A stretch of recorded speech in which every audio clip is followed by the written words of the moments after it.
Después de la aprobación de cada régimen de excepción quedan preguntas. Preguntas bien sensatas. Algunos todavía se atreven a decir, ya aburren con el régimen de excepción.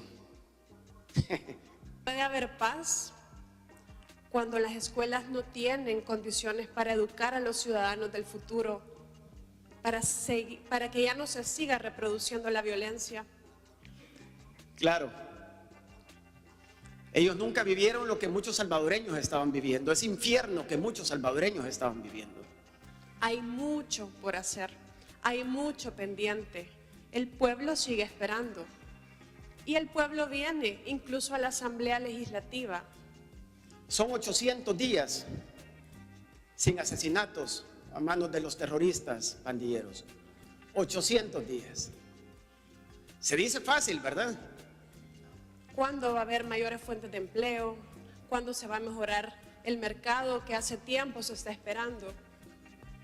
¿O cuándo también va a haber un sistema de salud que realmente cure a la gente y no la mate? Vamos a volver a votar este día domingo para aprobar una prórroga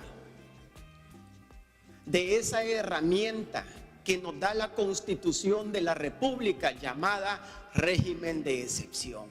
Explota fuerte discusión en la Asamblea Legislativa entre la diputada Claudia Ortiz y Ernesto Castro por la aprobación de la prórroga del régimen de excepción. Tiene la palabra diputada Claudia Ortiz. Gracias, diputado presidente. Feliz año al pueblo salvadoreño. Buenas tardes, colegas, diputados y diputadas. Buenas tardes también a las personas que nos visitan en esta tarde. Después de la aprobación de cada régimen de excepción quedan preguntas. Preguntas bien sensatas que hace la gente en la calle, en las comunidades. La gente se pregunta ¿para cuándo la economía? La gente se pregunta cuándo le va a caer agua en la casa.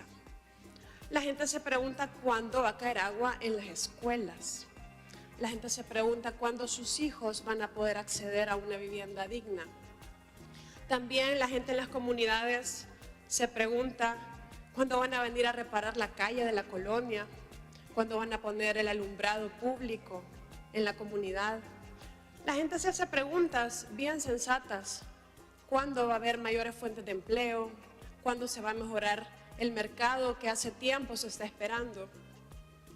¿O cuándo también va a haber un sistema de salud que realmente cure a la gente y no la mate adentro de los hospitales públicos por la negligencia o por la falta de insumos, por la falta de recursos? Realmente, ¿cuándo también va a haber un sistema de salud que realmente cure a la gente y no la mate? Inventar esa violencia homicida atroz que aquejaba a la población, alcanzar la paz en nuestro país era la prioridad número uno. Aunque los índices de criminalidad se han reducido significativamente, y qué bien por nuestro país, pero quedan muchas preguntas también. ¿Puede haber paz cuando las escuelas no tienen condiciones para educar a los ciudadanos del futuro, para que ya no se siga reproduciendo la violencia? ¿Puede haber paz cuando los niños y las niñas de nuestro país no pueden acceder a un sistema de salud que realmente les garantice un desarrollo integral? Cuando las familias temen enfermarse porque ir a un hospital público, ir a una clínica del sistema público de salud, prácticamente es llegar a ser maltratado por el sistema mismo. ¿Puede haber paz en esas condiciones? Hay mucho que hacer, pongámonos a trabajar. Ya van 6 años esperando que las causas de la violencia, las causas de la pobreza en nuestro país, las causas de la criminalidad sean atendidas. Hay mucho por hacer, hay mucho pendiente. El pueblo sigue esperando y el pueblo viene incluso a la Asamblea Legislativa con el problema, pero también viene con las soluciones. Sería un buen propósito de Año Nuevo que esta Asamblea Legislativa empiece a escuchar a la gente. Si no, va a pasar toda la legislatura solamente enarbolando la bandera del régimen de excepción, pero todos los problemas de nuestro país que llevan décadas sin resolverse en este gobierno, en el anterior que es el mismo y los gobiernos anteriores, van a seguir engendrando en nuestro país una sociedad violenta. Porque es violento no tener agua potable en las casas. Porque es violento llegar a un sistema de salud donde te van a maltratar y donde tu salud va a quedar más perjudicada. Porque es violento que la mayoría de personas en nuestro país tienen viviendas que no reúnen las condiciones mínimas para una vida digna. También haciendo uso de la palabra en este día que es siempre muy especial para el pueblo salvadoreño, para este país que nosotros representamos acá en esta Asamblea Legislativa. Es importante recordar que un día domingo, como ahora, solo que en la madrugada de ese 27 de marzo, nosotros aprobamos por primera vez esta iniciativa que nos envió el presidente de la República a través del Consejo de Ministros, que es esta herramienta constitucional del régimen de excepción. En esos momentos en los que en realidad no sabíamos qué es lo que iba a suceder, nosotros teníamos fe, teníamos la esperanza de que obviamente que iba a ayudar en algo, porque estábamos pasando momentos muy complicados, momentos difíciles, y no era solamente por aquel fin de semana que algunos recuerdan. Esa fue la gota que derramó el vaso, sino que fueron años y años de zozobra, de miedo que vivimos en este país. Esa zozobra que inició allá por el año 92, 93, en donde la convulsión social cambió, en donde la guerra social cambió, en donde los territorios fueron de los delincuentes, de los terroristas, en donde las autoridades lamentablemente no pudieron hacer nada o no quisieron hacer nada.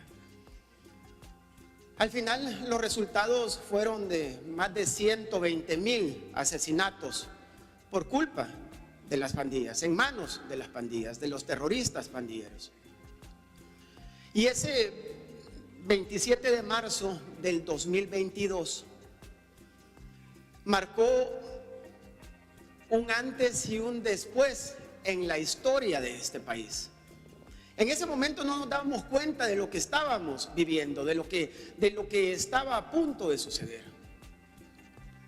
Como bien lo dice el presidente de la República, y creo que todos en este país damos testimonio de eso, es que en este país es donde Dios está obrando un milagro. Y ahora lo podemos decir con mucha propiedad. Son 800 días sin asesinatos a manos de los terroristas pandilleros. 800 días. Se dice fácil, ¿verdad? Y ahora algunos, incluso algunos pocos todavía dicen, bueno, pero ¿y qué pasa? Ya van otra vez con el régimen de excepción, dicen. Algunos todavía se atreven a decir, ya aburren con el régimen de excepción. Claro, ellos nunca vivieron lo que muchos salvadoreños estaban viviendo, ese infierno que muchos salvadoreños estaban viviendo. 800 días son más de 2 años, son 2 años con 70 días, 2 años con 70 días sin homicidios a manos de los terroristas pandilleros. Y una vez más repito, ahora se dice fácil, ¿verdad? Antes de terminar el año, yo tuve la oportunidad de asistir a una invitación que me hizo el Reino de Marruecos, una visita en donde estábamos los presidentes de las asambleas legislativas de México, Centroamérica y el Caribe. Cuando regresábamos de esa visita, hice una parada técnica en Madrid por temas de vuelos. Y ahí tuve la oportunidad de reunirme con un par de salvadoreños. Y uno de ellos me dijo, diputado, me dijo, quiero agradecerle una vez más porque ahora en diciembre me di cuenta de que habían prorrogado el régimen de excepción.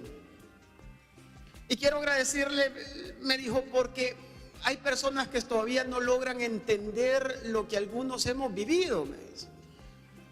Yo soy de la zona de Opico, me dijo. Mi familia es de allá. Un vecino nuestro, también obviamente de ahí de esa zona de Opico, llegaron los pandilleros a su casa en la madrugada. Él era padre de dos muchachas, una de 16 años y otra de 13 años. Llegaron en la madrugada y le dijeron, queremos que por favor nos entregues a tu hija, a la de 13 años, porque el jefe la está pidiendo. Obviamente él como un buen padre se negó a entregarle a sus hijas. Y yo hago un paréntesis en esto, para los que somos padres de familia, digo, no sé, solo hagamos el ejercicio mental. Solo imaginemos que estamos en nuestras casas y de repente escuchamos que tocan nuestras puertas y nos imaginamos seguramente por la zona en la que vivimos, por las cosas que hemos vivido, por las cosas que sabemos que suceden en esa zona, y que llega alguien y nos dice, queremos a tu hija. Yo creo que solo de imaginarnos da, no sé, hay algo que no se puede explicar, ese sentimiento que un padre puede sentir solo con imaginarlo, ya no digamos convivirlo. Pero regresando a la historia que me comentaba este amigo salvadoreño, me decía él, como buen padre de familia, no se las entregó y les dijo, mira, aquí no te puedo dar a mi hija y no te puedo dar a mi hija. Dice que los terroristas pandilleros se fueron. A los 2 días, cuando este padre de familia regresaba del trabajo, 6 de la tarde, lo interceptaron los pandilleros. Fue lo último que ellos supieron, pues porque algunos testigos vieron que se lo llevaban. Después de buscarlo por unos días, lo encontraron y las investigaciones como resultado lo encontraron, obviamente lo habían asesinado, y las investigaciones dijeron en ese momento, de la policía, de los investigadores que llegaron, que lo habían enterrado vivo, que así había muerto.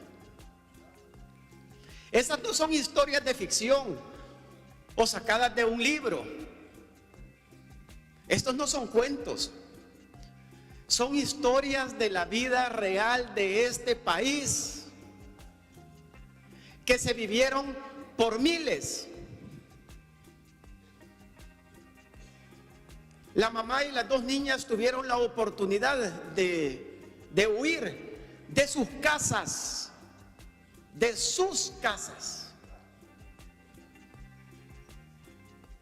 Y desde ese entonces estaban radicadas allá en España, en Madrid. El miedo, el terror, los pandilleros terroristas los expulsaron, como expulsaron a muchos salvadoreños, como desintegraron a muchas familias. Eso es lo que nosotros vivíamos en este país.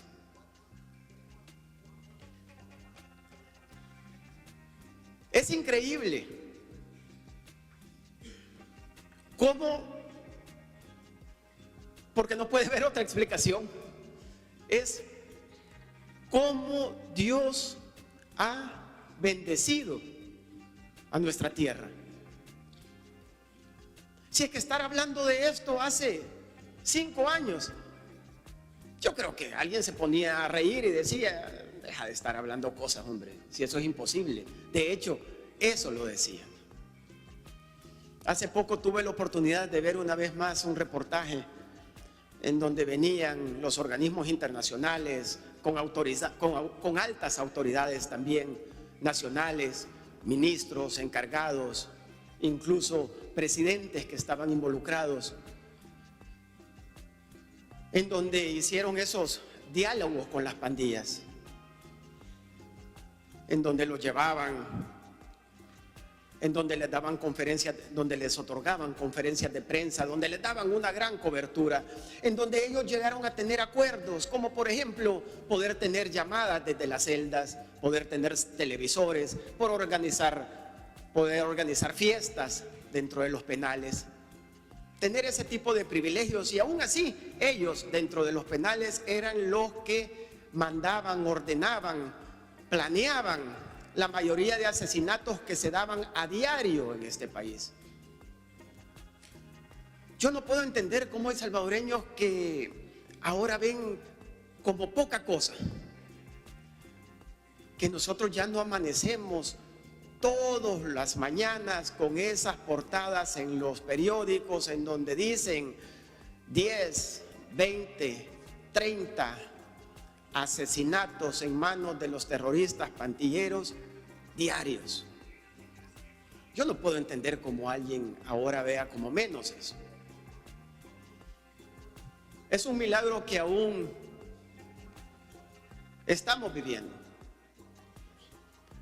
que en el cierre del 2022 nos convirtió a nosotros en el país más pequeño, con menos recursos y más violento de toda la región y del mundo, quizás, en el país más seguro de Centroamérica. En el 2022 cerramos con eso. En el 2023 cerramos como el país más seguro de Latinoamérica. Y en este pasado diciembre, en el 2024, hemos cerrado como el país más seguro del hemisferio occidental. ¿Cómo no va a ser eso obra de un milagro? Y eso es lo que nosotros estamos viviendo ahora. Y por eso es que ahora nosotros vamos a volver a votar este día domingo para aprobar una prórroga de esa herramienta que nos da la Constitución de la República llamada régimen de excepción, que nos ha dado los resultados de esa paz que nunca habíamos vivido en este país. Habemos personas que por generaciones, desde que nacimos, no conocemos un momento de paz en nuestro país. Y como algunos dirán: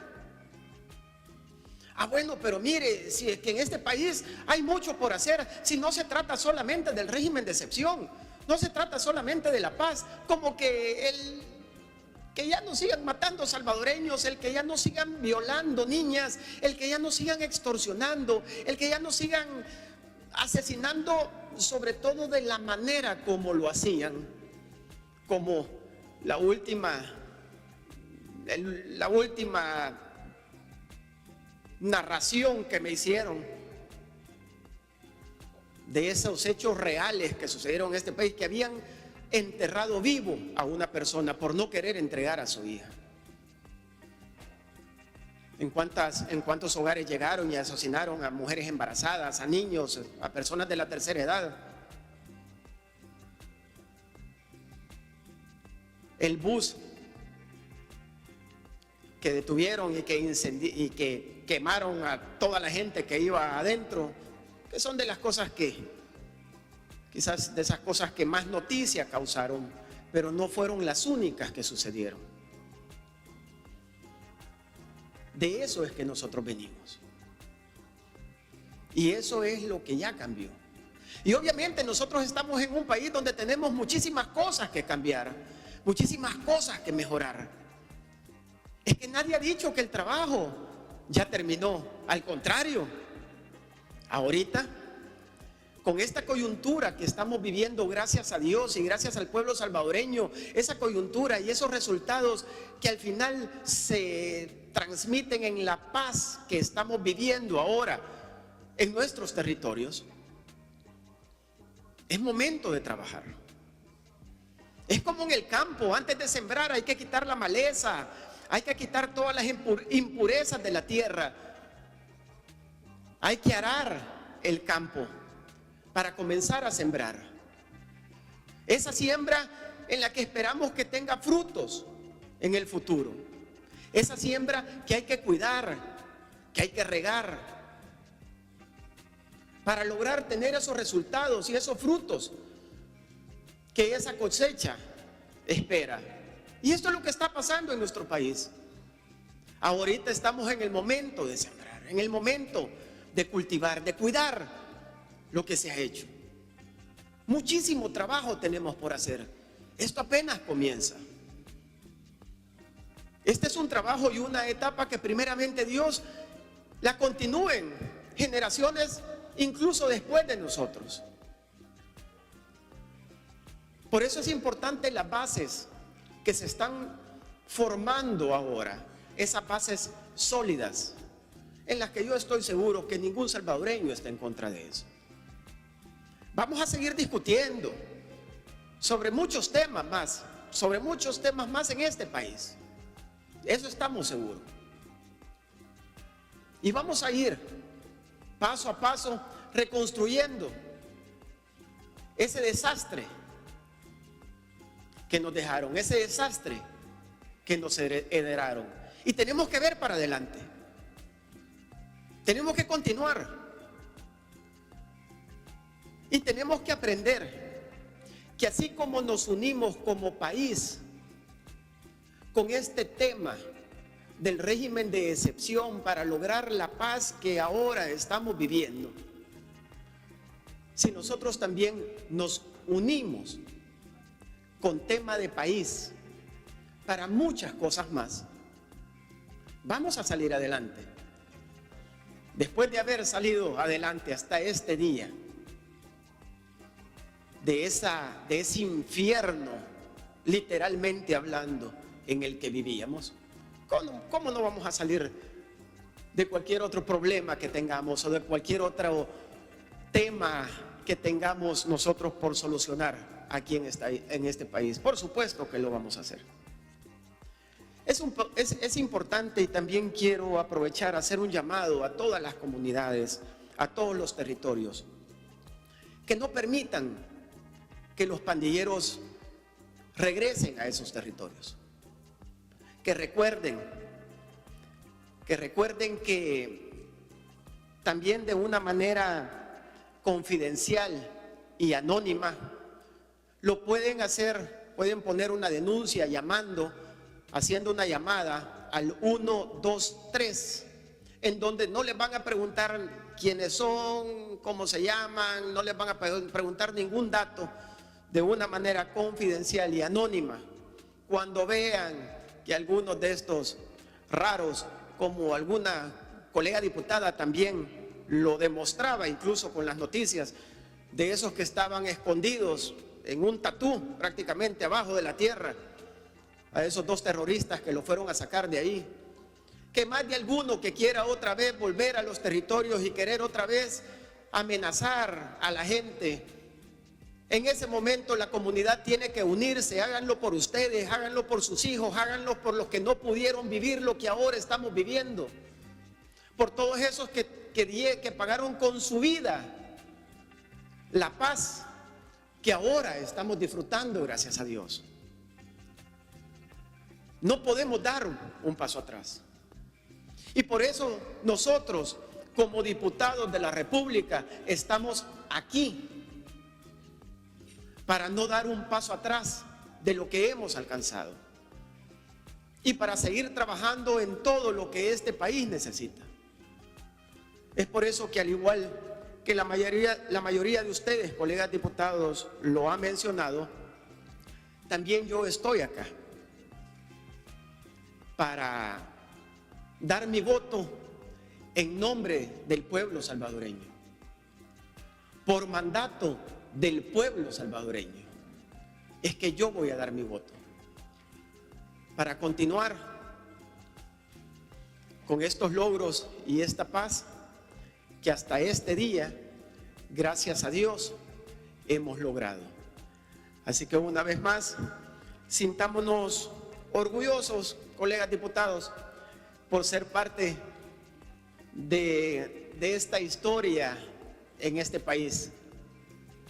Y como lo dije desde la primera vez, desde ese 27 de marzo del 2022, que los que estamos apoyando esta decisión del presidente de la República, que los que estamos apoyando ese trabajo que está haciendo todo el gabinete de seguridad, esos elementos de la Fuerza Armada, esos elementos de la Policía Nacional Civil, que se han convertido en unos héroes por lo que han hecho, por lo que están haciendo y por lo que seguirán haciendo. Ser parte de dar esos marcos legales, darle la fortaleza que la Constitución de la República nos permite a nosotros como legisladores, creo que debemos de sentirnos orgullosos de eso. Ya somos parte de la historia y eso creo que es una bendición que no cualquiera pueda tener. Y esa ha sido y será para siempre una gran diferencia de esta nueva manera de hacer política, en donde el pueblo salvadoreño siempre es y será nuestra prioridad. Presidente, al momento de pasar la lista de votación nominal y pública para aprobar decreto de prolongación del régimen de excepción, contamos con 2 abstenciones, 1 voto en contra y 57 votos a favor.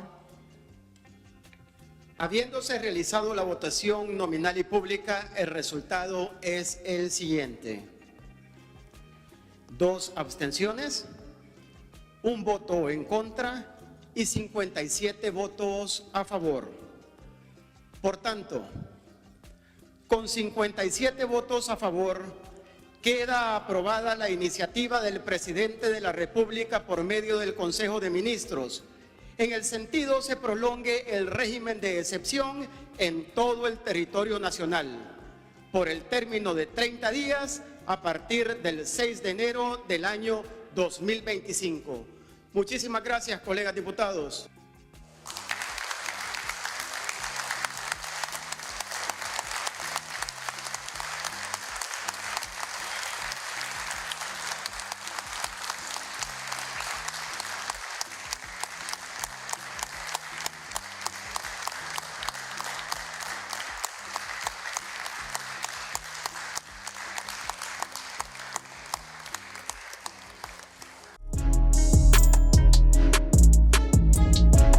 Gracias por visitar nuestro canal, suscríbete para mantenerte bien informado.